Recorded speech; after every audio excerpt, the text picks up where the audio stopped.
Good morning, Blackie. Akit na bilis. Good morning, Blackie. Yan. Ang aso mo. Anong kinain mo? Good morning, Blackie. Yung aso ko din. Pag yan kumakain kami yan, umangkas din. Nakakatakot sa umampa kasi ang laki-laki.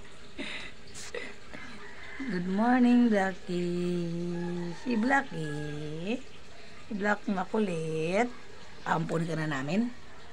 Sa mga gustong mag-ampun dyan, sa inyo na to si Blackie, wala na kaming pagkain para sa kanya. Tinitsura. Sa inyo na si Blackie. Blackie, sa inyo na po si Blackie, makulit to eh.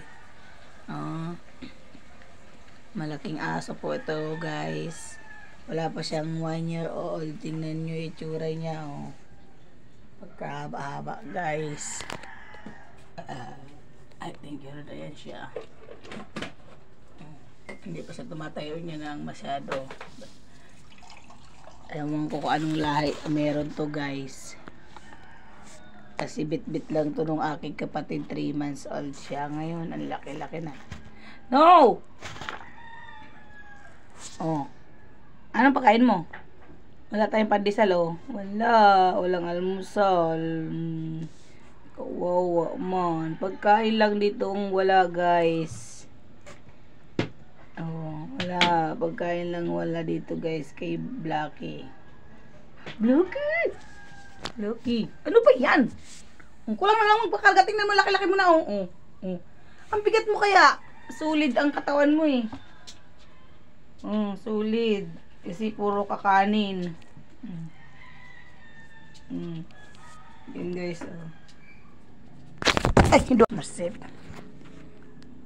Ayaw niya hindi ako makain, guys, ng dog food. Mas gusto niya pa yung puro kanin, guys. Tapos sabawan mo lang siya ng nung kahit anong sabaw, kakainin niya na yan.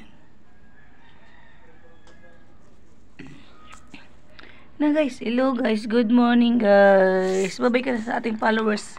Huwag ka mga gat kasi ang laki-laki mo. Good morning, guys. Good morning ka na. Good morning ka na sa ating mga followers. Pahingi po din kami pahingi daw ng pagkain si Blackie. Pahingi daw, guys. Magbabay na. Bye, guys. Bye-bye, guys.